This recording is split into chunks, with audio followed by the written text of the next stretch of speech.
Welcome back. Radio city ચોક સ્ટુડિયોમાં આપનું સ્વાગત છે.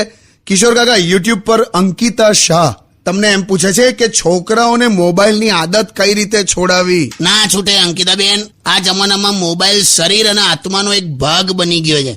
મોબાઈલ સહેજ પણ આપણે રિપેર કરવા દુકાને આપ્યો હોય ને તો આખો દિવસ આમ બેચેની એવી થયા કરે કે જાણે કોક સગાવાલાને આઈસીયુમાં રાખ્યો હોય. પણ કાકા, નાના નાના છોકરાઓ પાસે આઈફોન અને સ્માર્ટફોન છે, ધડાધડ પરફેક્ટ વાપરે છે બાજા. બાકી અમે નાના હતા ને, અમારી પાસે મોબાઈલ હતો જેનું ગમે તે તમે બટન દબાવો ને તો એક જ ગીત વાગે, ચાલે થૈયા થૈયા થૈયા થૈયા, ચાલે થૈયા થૈયા થૈયા. આમાં બીજું કશું નહીં. શું થાય તને ખબર? મોબાઈલમાં એટલા બધા વ્યસ્ત રહે છે ને કે આજુબાજુ શું થાય છે ને એમાં ધ્યાન નથી.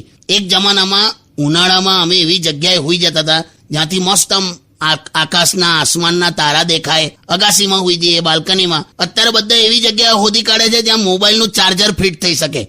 એ સાચી વાત છે. બોલ, તું નહીં માને, હું મોબાઈલ લીધા વગર હમણાં ટોયલેટમાં બેઠો ને 233 ટાઇલ્સો છે બાથરૂમમાં. એટલે આવું બધું ગણવા બેહો. એટલે આ તો એક વાત કહું છું કે બીજે પણ ધ્યાન રહે તમારું એમ.